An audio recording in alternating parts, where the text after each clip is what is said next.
오늘 요한일서 5장의 말씀을 통해서 믿음의 증거 이런 제목으로 말씀을 나누도록 하겠습니다. 오늘 말씀은 크게 두 개의 대지로 나눠서 함께 은혜를 나누기 원합니다.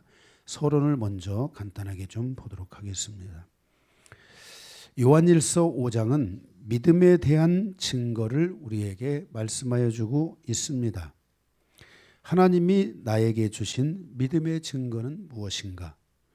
내가 하나님을 믿고 있는 그 믿음의 증거는 무엇인가를 묻고 있습니다. 히브리서 11장에 보면 모든 세대에서, 여기 모든 세대라고 하는 것은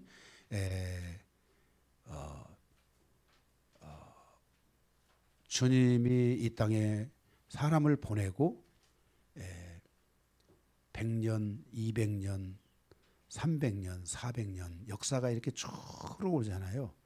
그러면은 그 지나오는 그 시간 안에 선지서적인 관점에서 보면 하나님이 800년, 700년, 600년, 500년, 400년 이렇게 하나님께서 그 세대별로 한 세대를 우리가 80년이라고 120년이라고 40년이라고 하는 여러 세대가 있게 우리가 구분하는 게 있지만은 그 세대별로 하나님께서 그 부르신 자들의 그들을 통해서 하나님이 증거를 주셨다는 것입니다. 거기에 보면은 히브리서 11장에 모든 선지들이 바로 세대별로 이런 믿음의 증거를 가졌는데 아벨의 시대에는 의의 제사에 대한 증거로 하나님께서 기뻐하시는 예물로 하나님께 이 아벨이 나아간 것을 보게 됩니다. 그러니까 아벨의 시대에는 하나님 앞에 의의 제사, 다시 말해서 자기의 그 죄 문제, 하나님의 뜻을 따라가는 삶에 있어서 우리가 반드시 성취하고 이루어야 되고, 또 우리 하나님의 복음에 있어서 가장 기초적인 것이 무엇이냐? 그것은 바로 의의 제사를 드려야 된다. 다시 말해서 우리에게 구원에 대한 결핍이 있으면 안 된다. 우리의 구원의 문제를 반드시 해결해야 된다.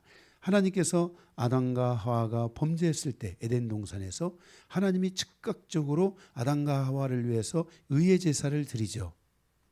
의의 예물을 준비하잖아요. 그 의의 예물이 뭐였어요? 바로 양을 잡아서, 그죠?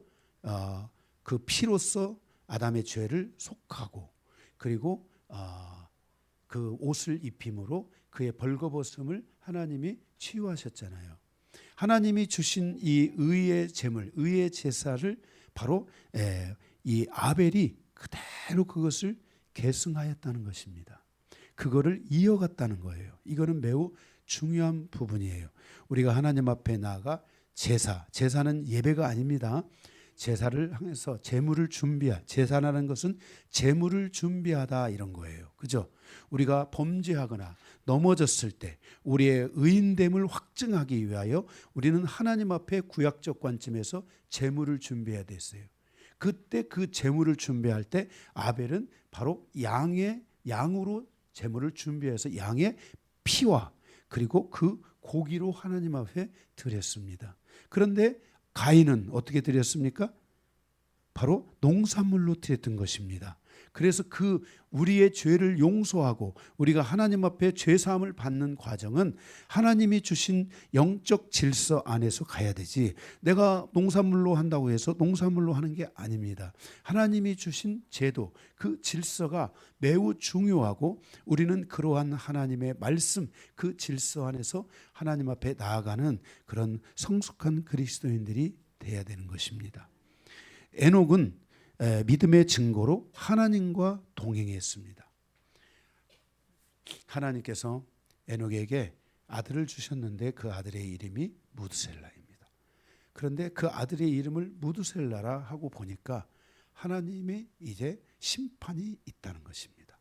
그래서 하나님의 심판이 있기 때문에 내가 이 세상에서 다른 무엇을 하는 것보다 중요한 것은 하나님과 동행하는 것이다 해서 그가 300년을 하나님께 동행합니다. 그래서 우리가 에녹서라는 게 있습니다. 외경으로 에녹서가 있는데 그 에녹서에는 그 판타지적인 정말 하나님의 하나님과 동행하는 그러한 천사들의 세계, 그 천상의 세계, 그 안에서 하나님이 보여준 지옥의 세계, 심판받을 자들의 세계, 이런 것들에 대한 모습들을 적나라하게 표현하고 있는 것이 바로 이 에녹서인데, 여러분들이 그게 정경으로 측득되지 않았으니까 그 점을 아시고 여러분들이 읽어보고 싶으면 읽어보셔도 무관합니다. 노아의 세대에서는 노아는 믿음의 증거로 방주를 예비하셨습니다. 왜냐하면 하나님께서 믿는 자들을, 하나님을 따르고 하나님을 믿는 자들을 구원하시겠다고 하나님께서 말씀하셨기 때문입니다. 왜냐하면 그 당시에 너무나 죄악이 관영해서 이 타락한 천사들이 땅에 내려와서 그 타락한 천사들과 함께 네피림이라는 그러한 그 우리가 영화에서 범직한 그 뭡니까? 그런 영화 있잖아요. 그 왜 아바타, 아바타?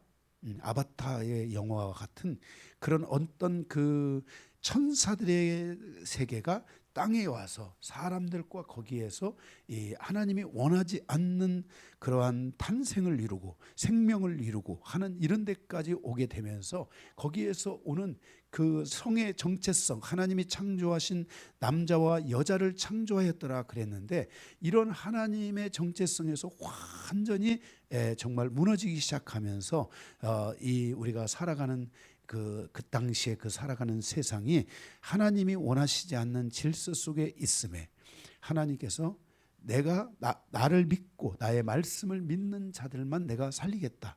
그리고 그들에 대해서 완전하게 사상을 쓸어버리는데, 그때 바로 물로써 심판하시는 거잖아요.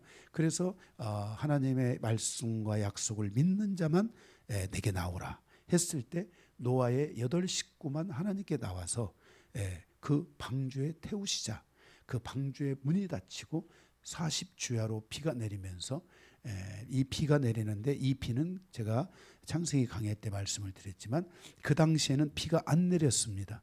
그래서 아래 궁창과 위에 궁창이 있었는데 비가 밑에서 솟아오르고 물이 솟아오르고 위에서 궁창, 윗궁창에 있는 물들이 아래로 쏟아지는 40주야로 쏟아지면서 그게 오늘의 우리가 말하는 인간이 살아가는 바로 바다가 되고 강이 되고 이런 것들이 된 겁니다. 그 바다가 땅에 육지의 70%에 해당하잖아요. 그죠? 강이 태평양, 인도양, 대서양, 에게 이런 바다들을 다 합하면 어마어마한 그 양의 물이잖아요. 바로 이때 이런 것들이 바로 그 창세기 6장에서 9장까지 있는 노아 홍수를 통해서 물이 쏟아져 내오고 솟아나고 이렇게 하면서 땅이 만들어지고 바다가 만들어지는 이런 과정을 거쳤다는 것을 여러분들이 기억을 해 주시기 바랍니다. 그때 노아의 믿음의 증거는 바로 방주를 짓는 것이었습니다. 몇 년 걸렸습니까? 말씀을 들은 날로부터 다 계산을 하면 120년. 방주를 준비한 것은 100년. 그죠?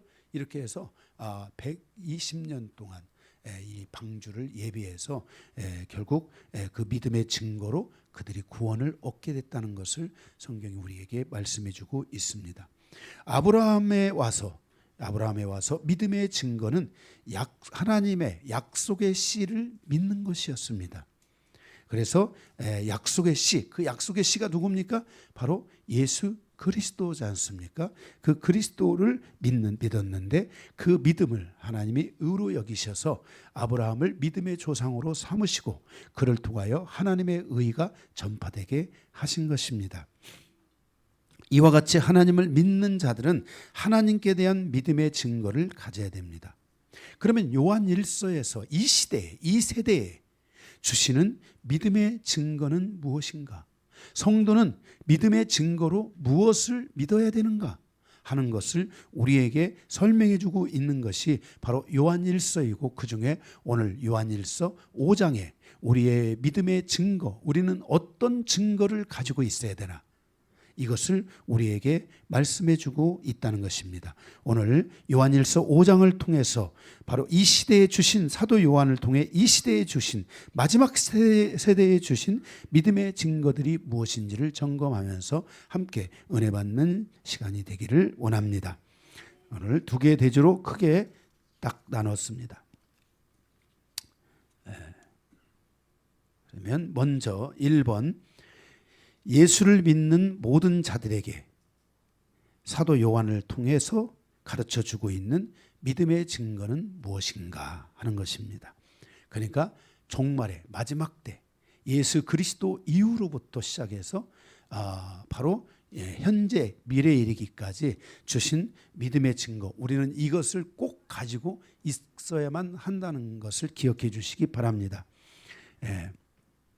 그러면 첫째는 무엇이냐면 사랑의 증거입니다. 1절에서 3절인데 오늘 믿음의 첫 번째 대지는 1절에서 11절까지 볼 겁니다. 그 중에 먼저 1번, 가로 1번, 사랑의 증거가 있어야 된다.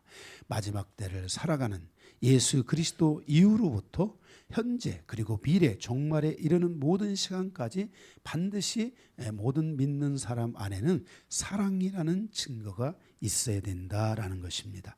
1절을 보면 예수께서 그리스도이심을 믿는 자마다 하나님께로부터 난 자니, 예수 그리스도를 믿는 자마다 하나님께 났다. 그러면 여러분들은 하나님께 났잖아요. 그죠? 하나님께로부터 난 자들이잖아요. 하나님의 자녀잖아요. 거듭난 사람, 구원받은 사람이잖아요. 또한 낳으신 이를 사랑하는 자마다, 그러니까 난 자니 뭐라고 했냐면 낳으신 이를 사랑하는 자마다, 낳으신 이가 하나님이시잖아요.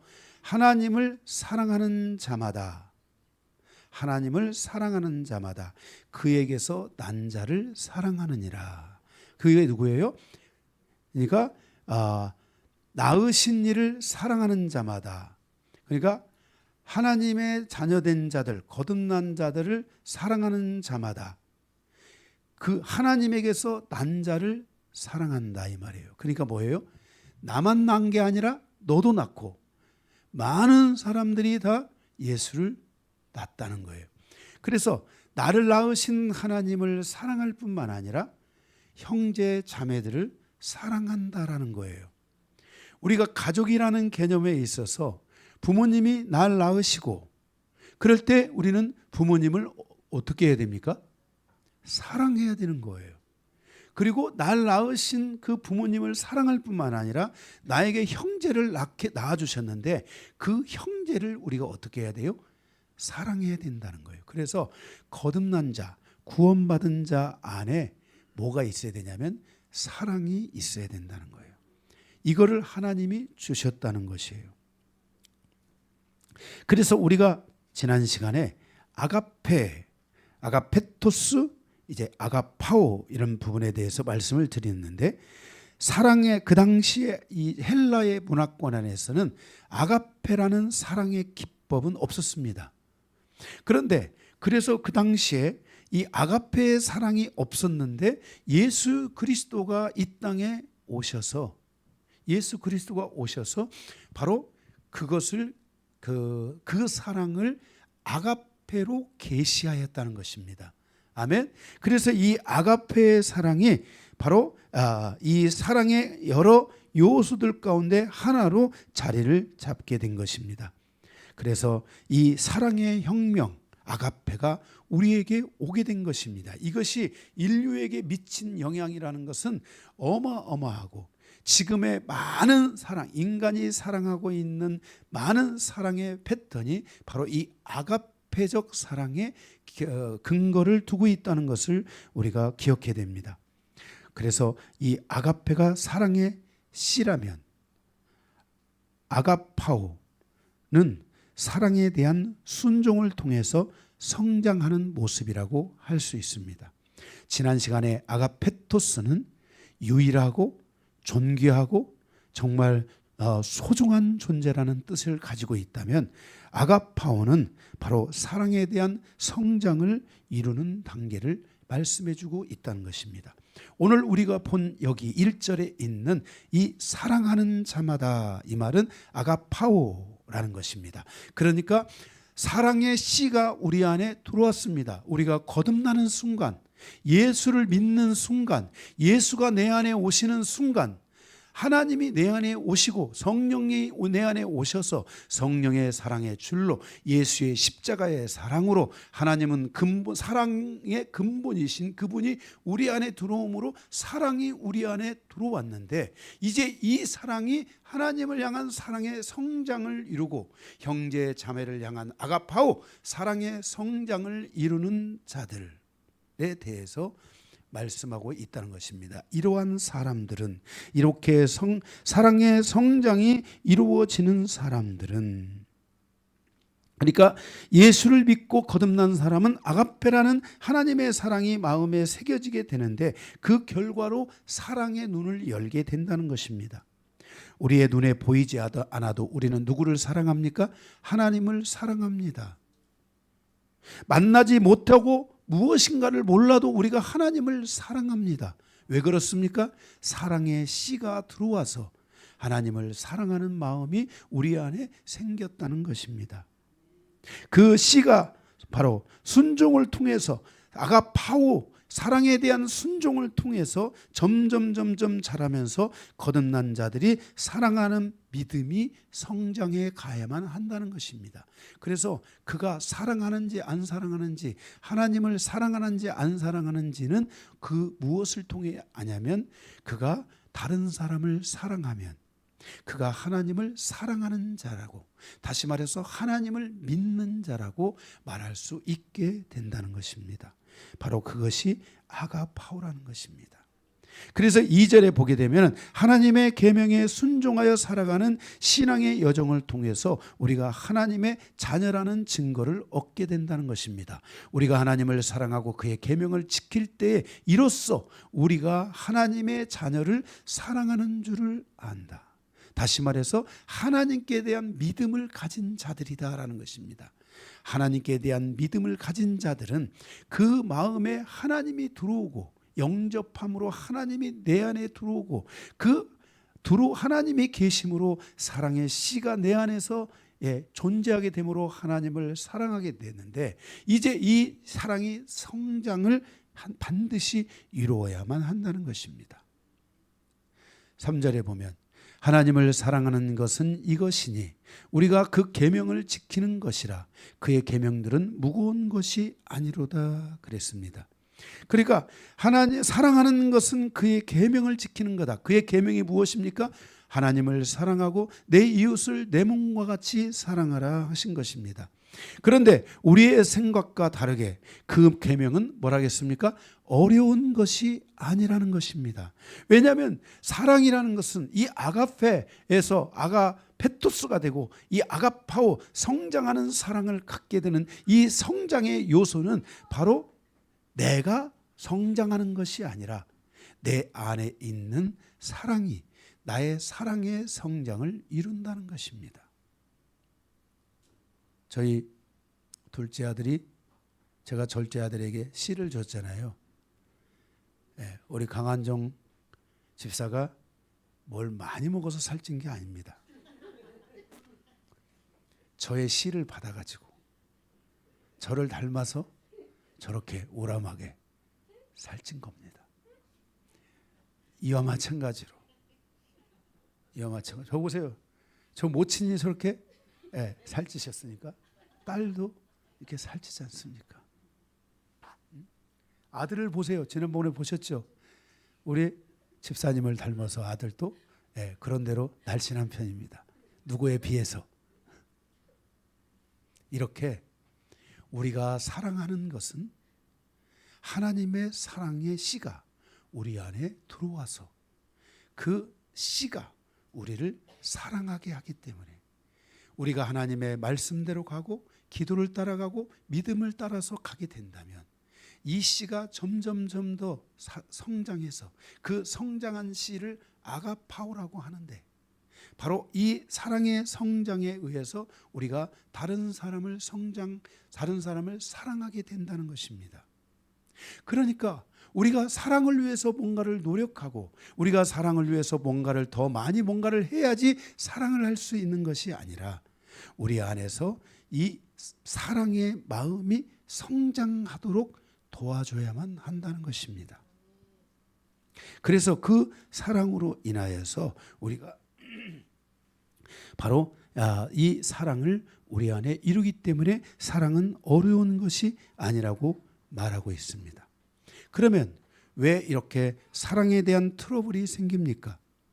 그것은 바로 사랑의 상처이고 그 상처는 인간관계에 안 좋은 영향을 계속해서 미치게 된다는 것입니다.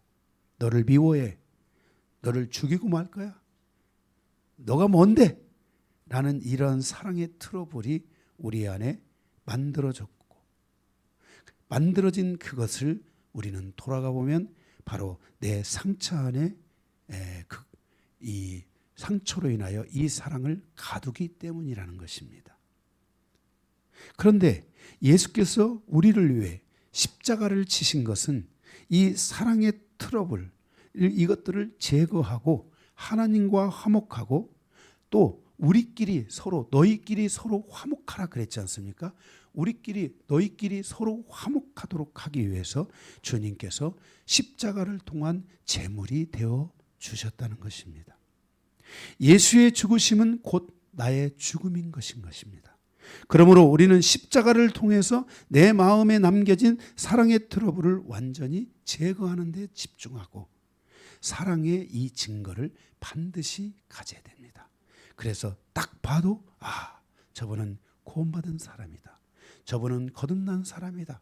저분은 정말 하나님의 자녀구나 라고 느낄 수 있도록 해야만 한다는 것입니다. 첫 번째는 사랑의 증거이고 두 번째는 세 가지의 증거가 또 있습니다.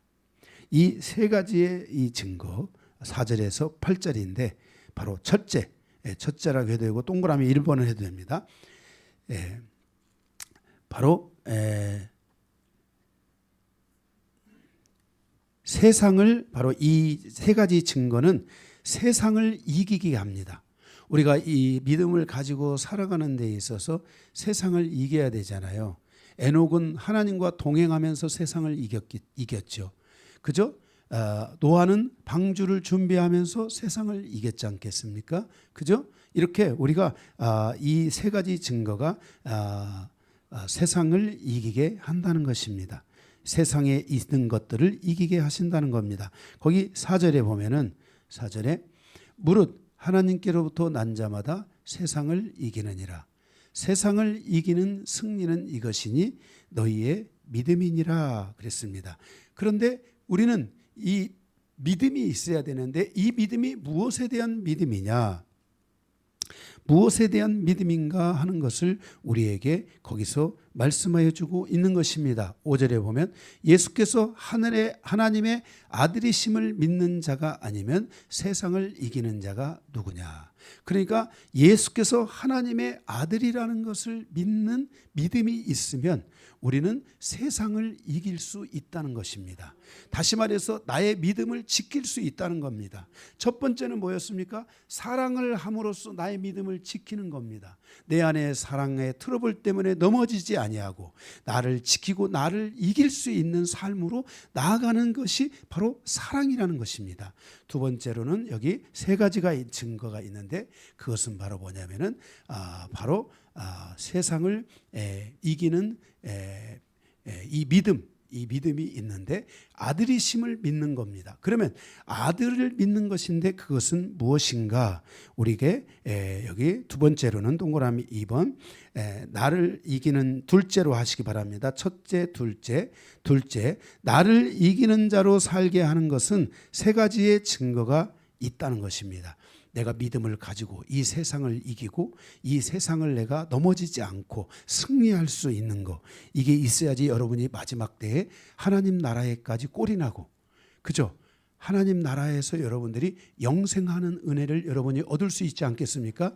바로 그 세 가지인데 첫째 동그라미 1번 6절에 보면은 물에 대한 증거입니다. 물 거기 6절에 보게 되면은 이는 아들이심을 믿는 것 그 아들이심을 믿는 것은 무엇이냐? 이는 물과 피로 임하신 분이다. 곧 예수 그리스도다 그랬습니다. 물과 피로 임했다라고 말씀했습니다. 물과 피로 임했다. 물로만 아니요, 물과 피로 임하셨고 증언도 있는데 바로 성령이시니 성령은 진리니라. 바로 증언하는 이가 셋이다. 그러니까 예수에게 증언, 여기 증거가 아니고 증언입니다. 예수께서 하신 일에 두 가지가 있고 여기 성령께서 또 하신 일이 한 가지가 있다라고 말씀을 하고 있는 것입니다. 그 6절에 동그라미 1번 물에 대한 증거는 뭐냐면 홍해 사건은 홍해 바다에 들어가는 순간 모든 사람은 죽음에 이르게 되는 것이죠. 그죠? 홍해 바다에 들어가는 순간 모든 사람은 죽음에 이른 것이잖아요. 하나님을 믿는 사람들은 하나님께서 열어주신 구원의 길인 홍해를 향해서 나아갔다는 거죠. 그죠? 예. 하나님을 믿는 사람들은 바로 그 뒤에 애굽의 군대가 쫓아서 올 때 하나님을 믿는 사람들은 하나님이 열어주신 그 홍해 바닷길로 뛰어들었다는 것입니다. 그죠? 뛰어들었다는 거예요. 그때 그 구원의 이 홍해의 길은 바로 구원의 길이었는데 홍해는 하나님을 믿는 자가 누구인지를 알려주는 사건이었습니다. 아멘? 누구인지를 알려는 사건이었습니다. 그래서 그들은 하나님의 약속을 믿고 구원을 얻은 자들이며 바로 그 홍해로 뛰어 들어가는 순간 나는 하나님을 믿습니다 하는 사람들이 그 홍해로 들어가는 거예요. 이해가 되세요? 그러니까 하나님을 믿는 사람들, 이스라엘을 죽여야 되겠다 이 사람들이 아니고 도망가는 이스라엘 사람들을 죽여야 되겠다라는 게 아니고 이 홍해의 사건이 우리에게 주는 중요한 교훈은 뭐냐면 하나님이 하늘길을 열어주는데 바다가 지금 이게 물이 막 언제 닫힐지 모르잖아요. 그죠? 70만 명인가? 70만 명인가를 건너가야 되잖아요. 그죠? 그런데 그 물이 200만 명인가요? 죄송합니다. 제가 잘 몰랐어요. 200만 명이 지나가야 되는데 그 물이 언제 덮칠지 모르잖아요. 그런데 그 길은 누구만 가냐면 이 길은 하나님이 우리에게 열어주셨다라고 믿는 사람만 그 홍해길로 들어가는 거예요. 그것을 우리에게 성경은 홍해 그 바다 안으로 이스라엘 백성들이 지나가는 것을 바로 세례다. 홍해의 세례. 그러니까 한꺼번에 모든 이스라엘 백성들에게 세례를 베푸시는 사건이라고 말씀을 하고 있다는 것입니다. 바로 이 홍해의 세례는 우리의 믿음을 증거해 주는 것이라는 겁니다. 그러니까 물의 증거에 중요한 것은 뭐다? 세례라는 거예요. 세례라는 것은 우리의 믿음을 증언해 준다는 거예요. 여기 있는 우리 성도들이 김봉찬 집사님이 그때 세례를 받으셨습니다. 어떻게 세례를 받았습니까?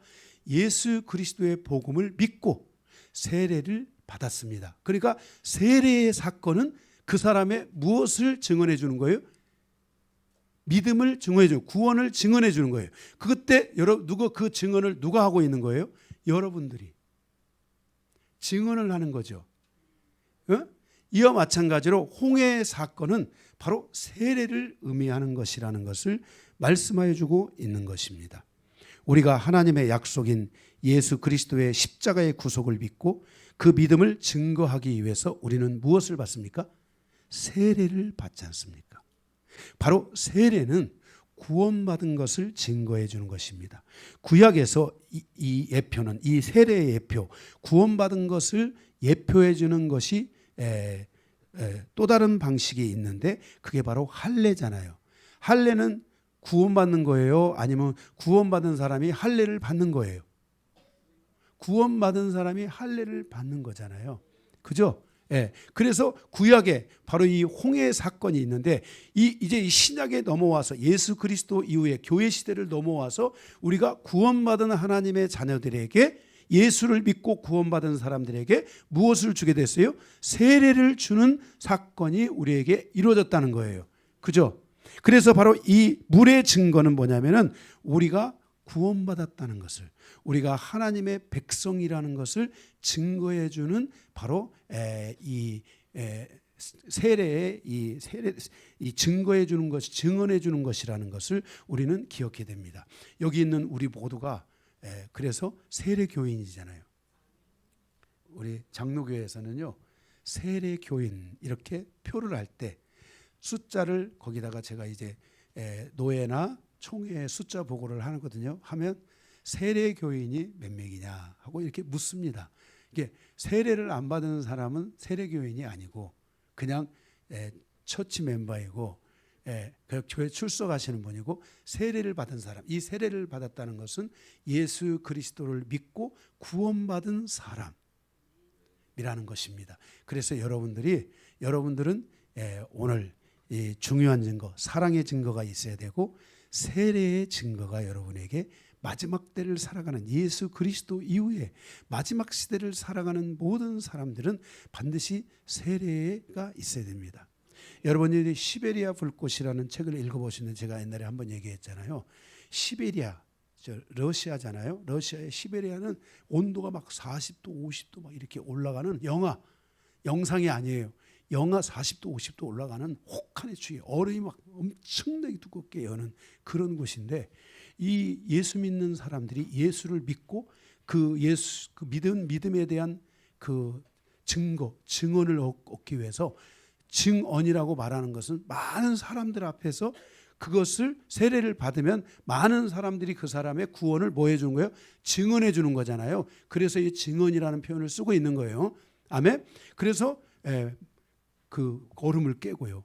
그때 당시에는 이게, 요즘 우리는 약식 세례를 베풀지만 그때는 침례라고 해가지고 그 얼음 물 속에 들어가는 것이었어요.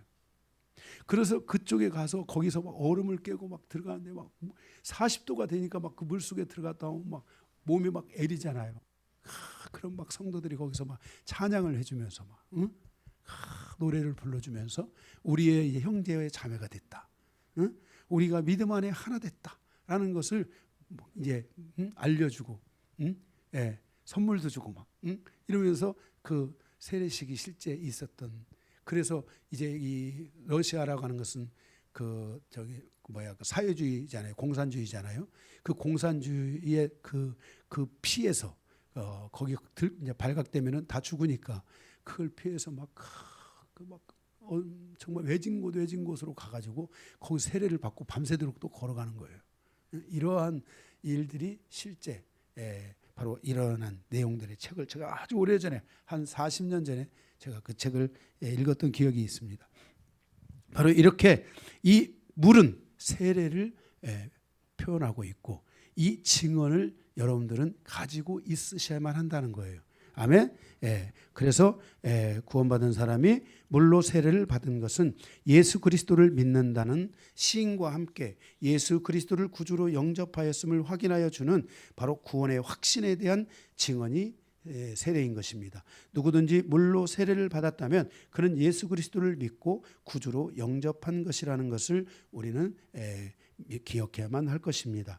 여러분들이 예수 그리스도를 구세주로 또한 주님으로 영접하였다면 여러분들에게는 예수 그리스도에 대한 믿음을 통해서 세상의 모든 잘못된 질서들을 이기고 세상을 이기는 삶을 살 수 있다는 거예요. 그래서 이렇게 구원을 받은 사람, 이 세례를 통해서 자기의 구원을 확증받은 이런 사람들이 세상을 이긴다는 거예요. 여러분들이 그렇게 해서 지금까지 세상을 이기고 여기까지 오신 거 아니겠어요? 그러니까 여러분들은 사랑의 증거, 그 다음에 물의 증거, 아멘. 세 번째로는 이제 두 번째죠. 여기서 두 번째 대해서 두 번째 증거는 6절에 보면 피에 대한 증거라고 말씀하고 있습니다. 피에 대한 증언이다. 증거라 해도 무방합니다.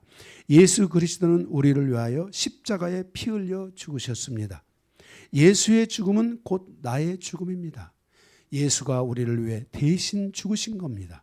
우리의 피를, 우리의 죄를 대신 짊어지시고 우리의 죄를 위해 대신 주님께서 피 흘려 죽으신 것입니다. 그래서 예수의 피로 구속함을 얻게 하셨다는 것입니다. 그리고 그 예수의 피로 우리를 사셨다. 세상으로부터 사기탔던 마귀로부터 우리를 사셨다. 핏값으로 우리를 주고 사셨다라고 주님이 말씀하고 있습니다. 그래서 예수의 피로 구속함을 받고 입으로 신하여 예수 그리스도를 구주로 영접한 사람은 예수의 죽음이 나의 죽음이라는 것을 믿음으로 받아들이게 되는 것입니다. 그래서 이렇게 우리의 이러한 믿음을 통해서 우리의 구원이 완성되고 예수의 피를 믿는 사람들은 그 피에 의한 증거에 의해서, 그 증언에 의해서 우리는 정말 이 세상을 살아갈 때 바로 우리가 세상을 이기는 삶을 살아가게 된다는 것입니다.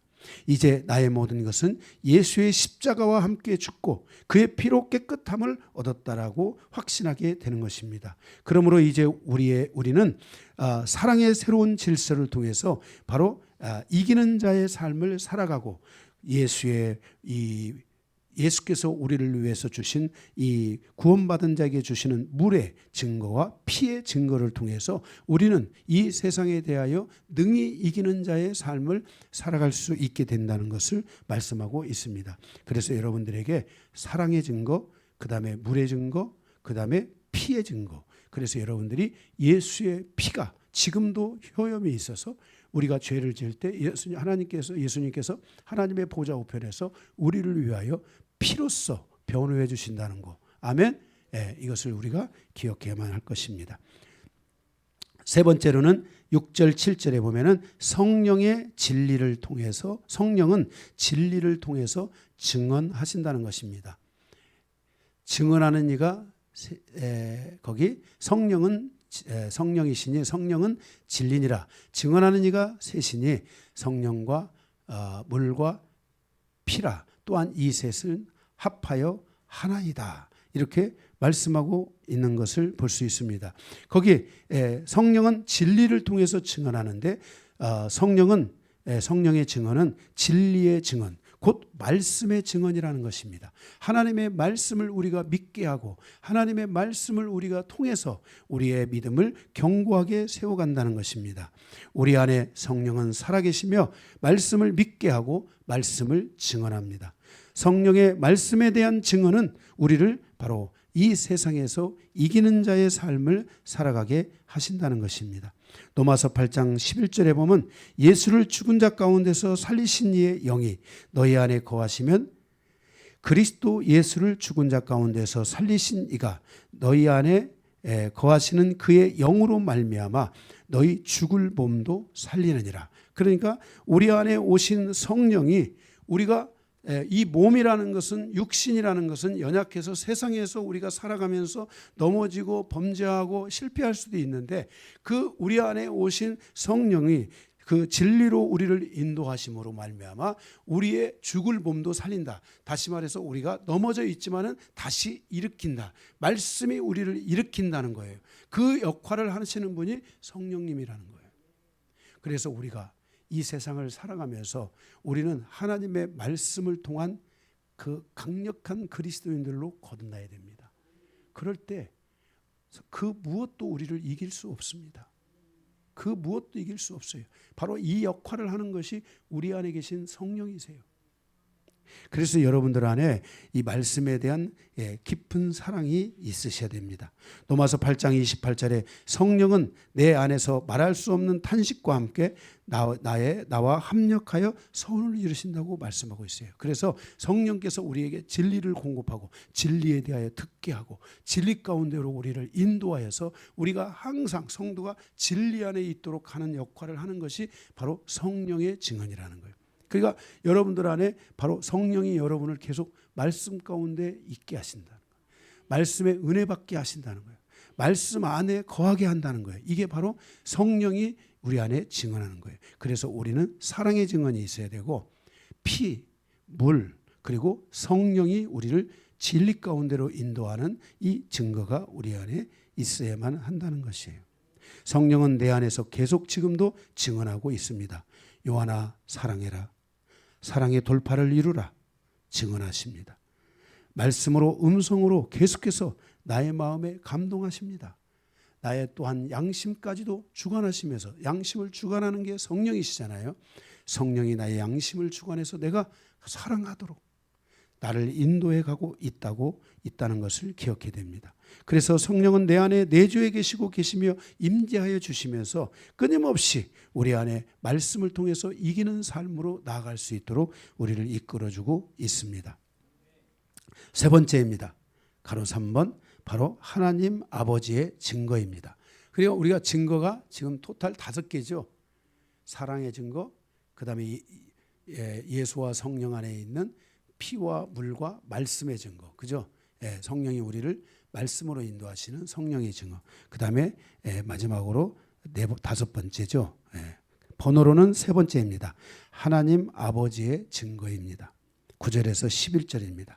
하나님 아버지도 예수 그리스도를 믿는 나의 믿음에 대하여 증거자가 되어주십니다. 그래서 9절에 보면은 9절에 하나님 아버지는 내가 믿는 그의 아들에 대해서 친히 증거해주고 있는데, 그 9절에 보게 되면은 만일 우리가 사람들의 증언을 받을진대 하나님의 증거는 더욱 크도다. 하나님의 증거는 이것이니 그의 아들에 대하여 증언하신 것이라. 그러니까 하나님 아버지께서는 누구에 대하여 증언하는 거예요? 아들 예수 그리스도에 대하여 증언한다는 것입니다. 예수님께서 세례를 받고 올라오실 때 하늘에서 음성이 있었죠. 이는 내 사랑하는 아들이요 내 기뻐하는 자라. 그걸 누가 증언해 주셨어요? 하나님께서 바로 이는 내 사랑하는 아들이요 내 기뻐하는 자라라고 하나님 아버지께서 예수 그리스도에 대하여 바로 증거해 주고 있다는 것입니다. 10절에 보면 하나님의 아들을 믿는 자는 자기 안에 증거가 있고, 그러니까 하나님이 예수를 증거했는데 하나님의 아들을 믿는 자는 자기 안에 뭐가 있다? 증거가 있고, 하나님을 믿지 아니하는 자는 하나님을 거짓말하는 자로 만드나니 이는 하나님께서 그 아들에 대하여 증언하신 증거를 믿지 아니하였기 때문이라는 것입니다. 하나님의 아들을 믿는 자에게는 바로 이 예수의 이 증거를 하나님의 증거를 가지게 되지만은 바로 아들을 믿지 않는 자들은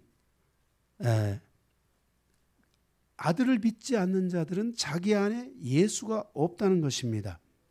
그래서 이러한 질서를 믿지 않는 자는 다 거짓말이라고 말씀하고 있습니다. 그러니까 우리가 하나님을 믿지 않으면서 구원받았다 할 수가 없다는 거예요. 하나님의 아들이 하나님을 믿는 사람들, 그 사람들은 하나님이 누구를 증거하고 있어요? 예수를 증거하고 있기 때문에 바로 예수를 내 마음에 믿게 된다는 거예요. 받아들이게 된다는 거예요. 그래서 하나님을 믿지 않는 사람들은 그 속에 예수가 있어요, 없어요? 없어요. 예수의 증거를 가지고 있어요, 안 가졌어요? 예수의 증언이 있어요, 없어요? 예수가 시키는 대로 살아요, 안 살아요? 예수님을 구주로, 주님으로, 주인으로 삼아요, 안 삼아요? 우리가 예수님을 주인으로 삼는 삶이 온다면 하나님의 증언이 있지만 예수를 주인으로 삼지 않는다면 안 된다는 거예요. 그죠? 예? 예. 우리 찬양도 있잖아요. 응? 예. 그 예수로 나의 구주 삼고. 예. 그 찬양도 있죠. 또 송북에도 있죠. 그게. 응? 내가 주인 삼은 모든 것 내려놓고. 그죠? 그래서 이렇게 내가 주님을 주인으로 삼는 사람들은 하나님의 증거가 있다는 거예요. 왜? 내가 하나님이 증거하신 아들을 내 마음에 영접하고 그분을 나의 주인으로 삼고 간다는 거예요. 나의 구세주로 삼고 간다는 거예요. 아멘? 그런데 이런 질서가 안 나타나는 사람들은 하나님의 증거하신 예수를 안 믿었기 때문에, 그죠? 그 마음에 그런 하나님을 거짓말하는 자이라고 만든다는 거예요. 그러면서 말하기를, 야, 예수가 없으니까 야 차라리 내 주먹을 믿어라. 응? 이렇게 도발한다는 거예요. 네. 그래서 10절에 하나님께서 거짓말을 할 수 없는 것은 하나님께서 내 안에 아들을 주시고 성령을 통해서 내 안에 계속 아들에 대한 믿음을 갖게 한다는 거예요. 그래서 계속 신앙생활을 오래 하면 오래 할수록 하나님 예수님이 나의 주인이라는 것을 더 알게 되고 더 확신하게 되고 나의 믿음의 성장의 크기만큼 우리는 하나님께서 아들에 대하여 증거하신 대로 우리는 예수 그리스도가 원하는 삶을 살아간다는 거예요. 그래서 우리는 질문해야 돼요.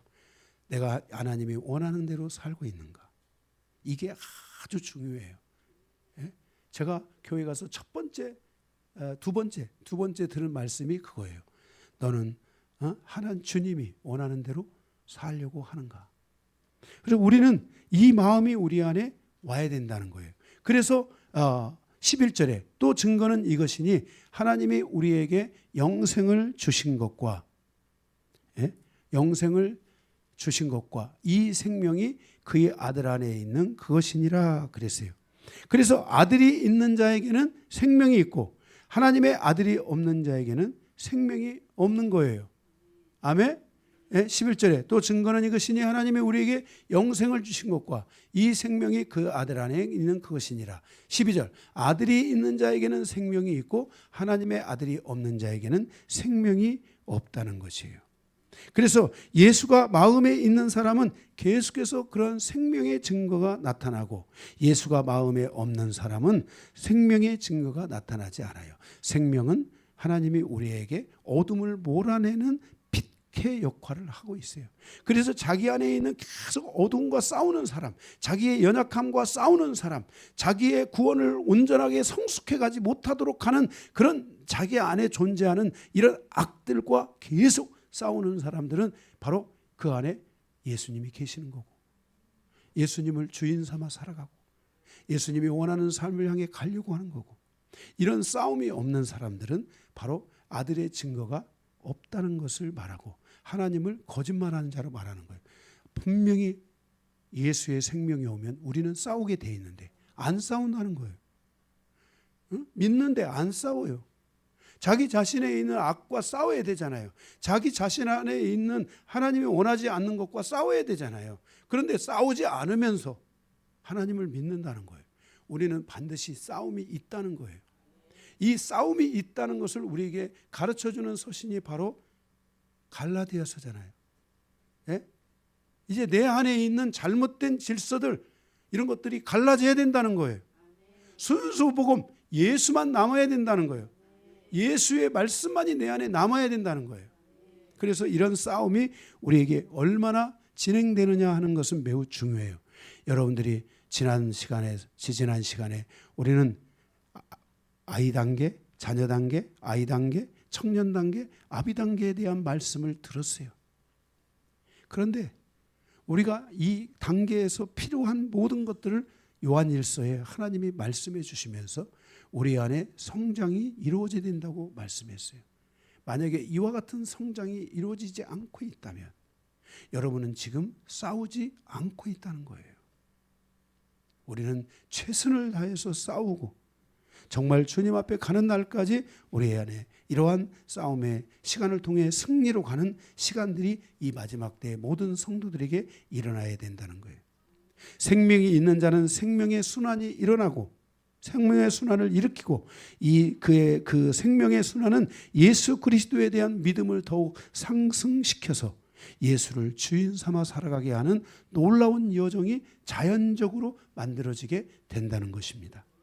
그래서 바로 이와 같은 증거가 우리에게 있어야 돼요.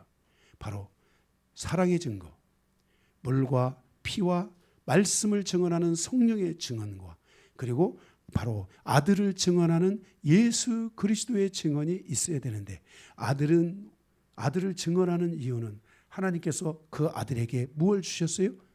생명, 조에.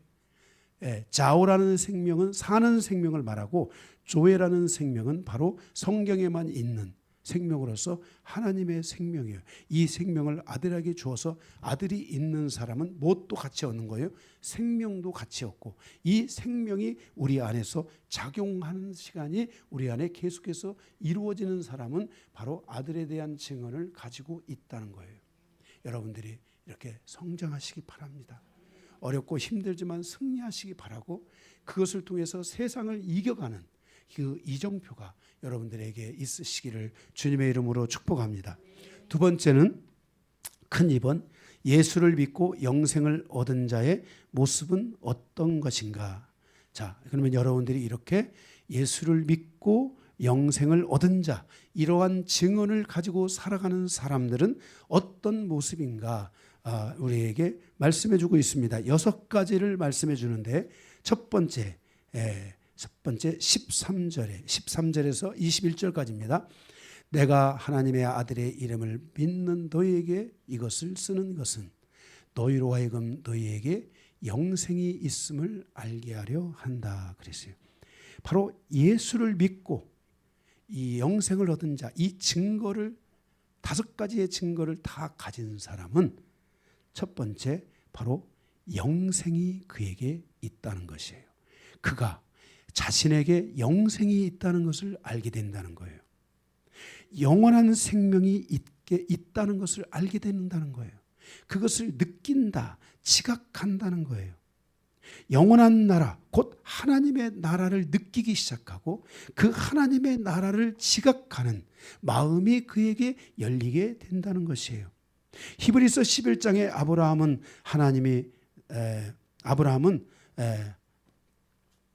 그 하나님의 나라를 지각했다는 것이에요.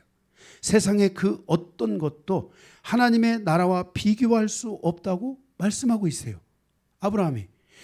그리고 그는 그가 지각하고 있는 하나님의 나라를 소망하며 살았다고 믿음의 고백을 하고 있으며 내가 이 땅에 살아가는 많은 그 무엇보다도 하나님의 나라를 향하여 가는 하나님의 나라와는 비교할 수가 없다라고 히브리서 11장에 이렇게 아브라함의 고백을 기록하고 있는 것을 보게 돼요.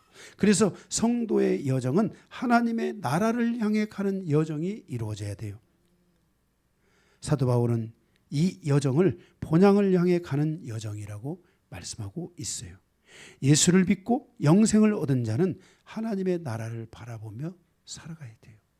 저도 이제 저희 어머니 아버지 다 소천하시고 또 저희 장인 장모님 다 소천하시고 저도 이제 다음 주자잖아요. 저에게 주어진 시간 속에서 이제 주님을 바라봐야만 되는, 정말 그래서 주님을 더 많이 생각하고 하나님의 나라를 생각하고 이런 삶의 여정이 우리 안에 마지막까지 우리의 이 믿음, 우상에 빠지고 세상에 빠지는 이런 질서가 아니라 하나님의 은혜 안에 살아갈 수 있는 이런 마지막 여정을 향해 우리가 달려가야만 한다는 것을 깨닫게 돼요. 그래서 바로 여러분들에게 이 영생에 대한 은혜가 계속 오시는 분들, 이 하나님의 나라에 간다는 것에 대한 이 마음이 계속 오는 분들, 이분들은 바로 5가지의 증거가 있는 분들이에요. 사랑의 증거, 물과 피와 성령 말씀, 그리고 하나님의 증거가 여러분에게 있어서 계속 자기를 새롭게 하고 하나님의 나라에 가기까지 자기의 믿음을 온전케 가져가고자 하는 이 마음이 그에게 있기 때문에 첫 번째로 그는 하나님의 나라를 바라보는 것이에요. 두 번째로는 담대하게 기도한다는 것이에요. 14절 15절에 보면 14절에 그를 향하여 우리의 가진 바 담대함은 이것이니 그의 뜻대로 무엇을 구하면 들으심이라. 그를 향하여 우리의 가진 바 담대함이 이것이다.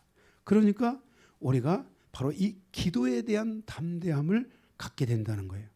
하나님의 영원한 나라, 하나님의 나라가 있다는 것을 믿는 사람들은 바로 하나님의 보좌가 있다는 것을 믿고 기도를 하는데 어디에 나가냐면 땅에 있는 게 아니라 사람들 앞에 있는 게 아니라 그의 기도가 하나님의 보좌를 향해서 가게 된다는 거예요.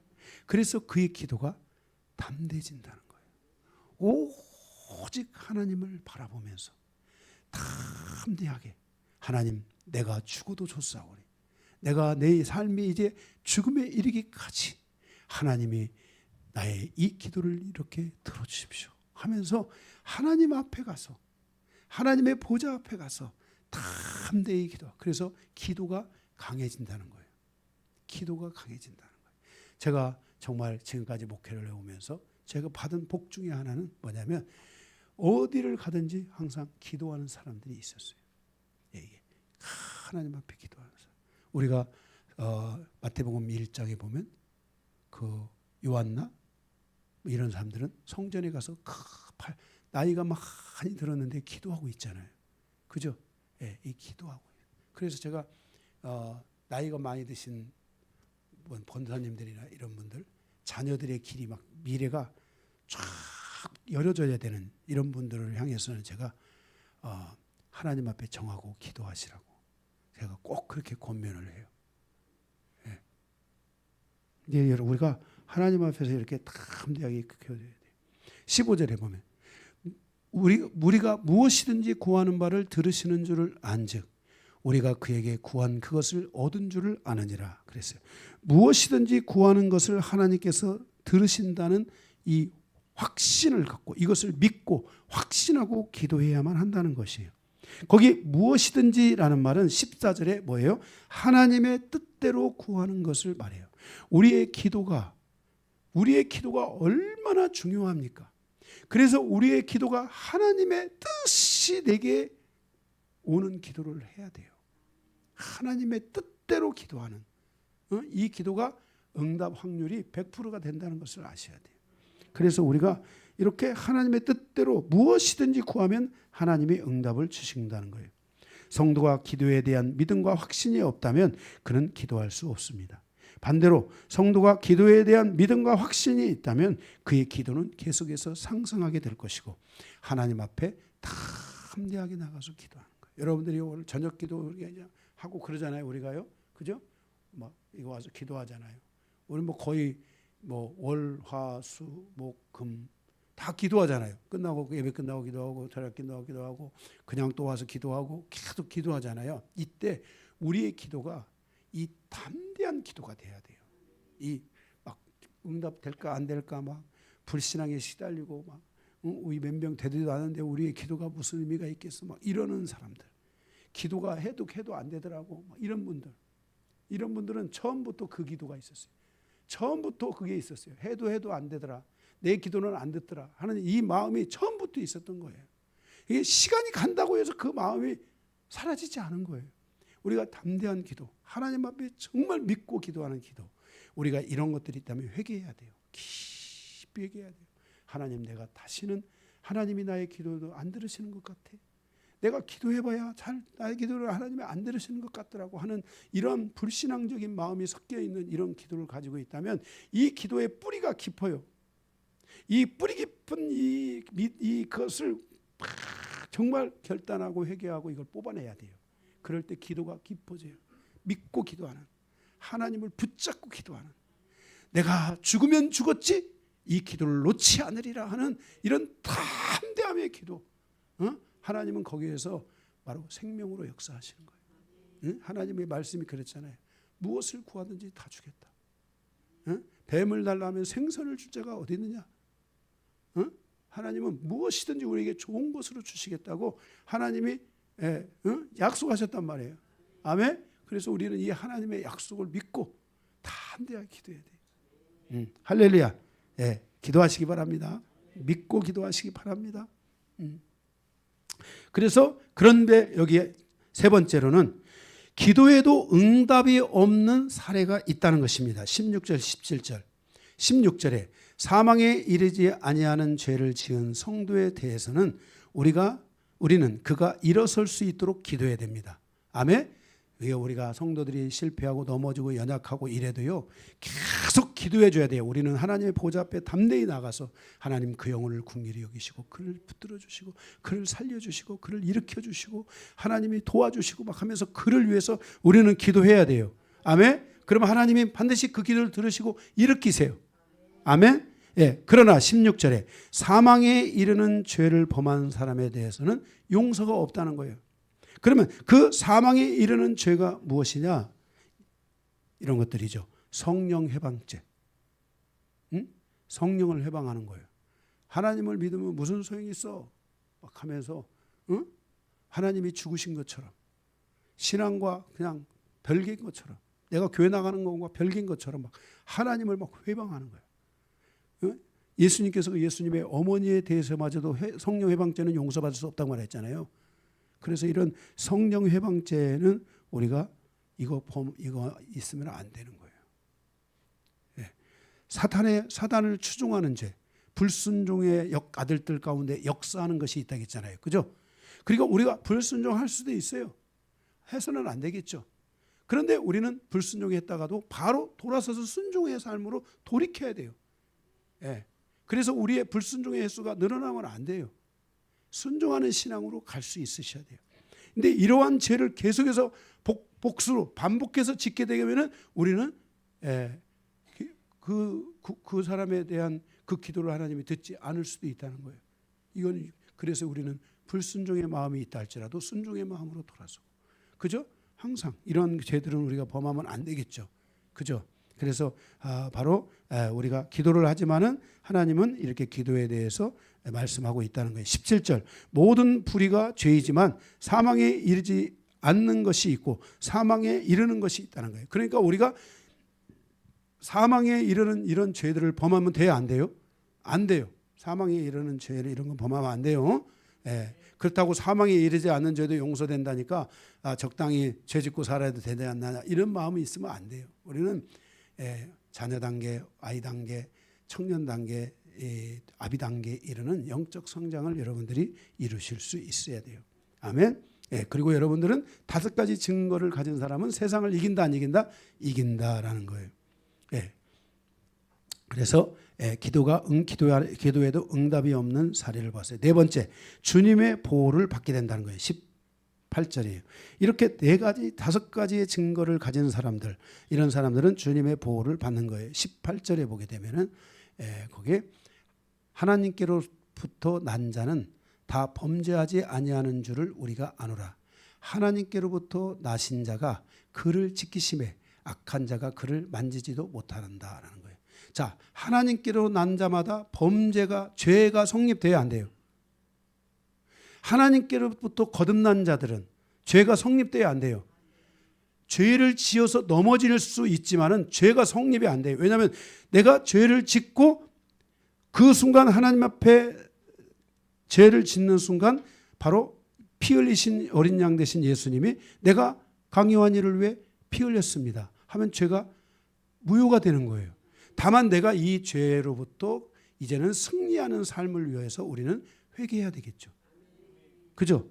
회개해야 되겠죠. 우리가 죄가 쌓이고 막 이러다 보면 불순종이 쌓이고 이러다 보면 우리는 하나님을 용서받을 수 없는 불법에 이르게 될 수도 있어요, 없어요? 있다는 거예요. 그래서 우리의 영혼을 계속 뭔가를 죄를 쌓아가고 교만을 쌓아가고 사단을 추종하는 것들을 쌓아가고 이런 것들을 쌓아가는 신앙이 되면 안 돼요. 그래서 이것을 쌓지 않기 위해서 우리는 즉각적으로 회개하고 주님 앞으로 돌아오는 신앙들이 우리에게 있어야 되죠. 이렇게 주님으로부터 이러한 증거를 가지고 있는 이런 사람들은 예수 그리스도께서 바로 그 사람을 지켜준다는 걸, 보존하도록 지켜준다는 걸 알아야 돼요. 내가 어디를 가든지 하나님이 나를 지켜주시는 거예요. 그래서 여러분들이 정말 넘어졌을 때 빨리 즉각적으로 회개하고 일어서서 주님이 이미 우리는 죄의 성립을 받지 않는 하나님 나라에 정말 거룩한 자라는 것을 여러분들이 주장하고 가셔야 될 줄로 믿습니다. 그리고 거기 가서 또 뭐라 했어요? 악한 마귀가 18절의 맨 끝에 보면 그를 지키심에 악한 자가 그를 뭐예요? 만지지도 못하리라. 와가지고 탁 치면서 야, 너 죄 졌으니까 지옥 갈 거야. 사단이가 이럴 수 있어요, 없어요? 없어요. 사단이는 우리를 향해서 그럴 권한이 하나도 없어요. 예, 그러니까 여러분들이 이런 말씀에 대한 증언, 성령이 우리를 말씀으로 이끌어가는 증언하시잖아요. 이 5가지의 증언을 여러분이 가지고 있다면은 여러분들은 이기는 자가 되는 거예요. 5번째, 구원을 통하여서 주님께 속한 자와 세상에 속한 자를 구분한다는 거예요. 19절. 또 아는 것은 우리는 하나님께 속하고 온 세상은 악한 자에게 속한 것이며 그랬어요. 이 5가지의 증언을 통해서 그가 하나님 안에 속했는지 세상에 속했는지를 알 수 있게 된다는 거예요. 아멘. 6번째, 구원받은 사람은 참된 자를 알게 된다는 거예요. 5가지의 증거를 가지고 있는 사람은 참된 자를 안다라는 거예요. 거기에 20절 21절에 보면 또 아는 것은 하나님의 아들이 이르러 우리에게 지각을 주사 우리로 참된 것을 알게 하신 것과 또한 우리가 참된 자 곧 그의 아들 예수 그리스도 안에 있는 것이니 그는 참 하나님이시요 영생이시라 그랬어요. 그러니까 구원받은 사람은 참된 자를 안다는 거예요. 예수 그리스도를 안다는 거예요. 예수 그리스도가 나의 하나님이라는 걸 안다는 거예요. 아멘. 그가 나에게 뭐예요? 영생을 주셨다는 것을 안다는 거예요. 그래서 우리가 진리 안에서 살아가는지 누가 진리 밖에 있는지는 바로 이러한 것을 통해서 우리가 알 수 있게 된다는 거예요. 그래서 여러분들에게 5가지 증거, 이거는 매우 중요한 부분이에요. 그리고 이 5가지의 증거를 우리는 가지고 살아가면서 21절 주의해야 될 것이 있어요. 자녀들아 너희 자신을 지켜 우상에서 멀리하라. 그러니까 우리가 우상을 잡으면 위험해지기 시작하는 거예요. 구원에 우상을 잡고 있는데 그를 위해서 막 기도한다고 해서 하나님이 용서하겠어요? 우상 숭배는 이거 매우 중요한 거예요. 그죠? 그래서 우리가 이렇게 구원받은 자는 참된 자를 알기 때문에 우리가 우상을 터치하는 순간, 우상을 만지는 순간에 우리 안에서 하나님의 이와 같은 그 생명을 우리가 흔들리고 이 생명에 대해서 유혹을 받고 이 생명에 대해서 우리가 정말 우리 믿음이 약화될 수 있다는 것을 우리는 알고 절대 우상을 우리가 손대거나 우상 숭배에 빠지거나 해서도 안 되는 것이에요. 우리가 오늘 요한일서 5장을 통해서 마지막 때에 살아가는 성도에게 있어서 5가지 증거, 그죠? 사랑, 그리고 물, 피, 성령, 하나님의 증거, 그죠? 이 5가지 이 증거가 여러분들에게 꼭 있는 신앙을 살아가서 히브리서 11장 어느 날 여러분들의 이름이 거기에 기록된다면 바로 마지막 때를 살아가는 사람에게 5가지 증거가 있으니 바로 이방인들의 교회에 역사된 하나님의 은혜니라. 이 증거를 믿는 사람들 해가지고 여러분들의 이름이 쫙 하나님 나라에서 기록되실 수 있기를 주님의 이름으로 축복합니다. 말씀을 마치겠습니다.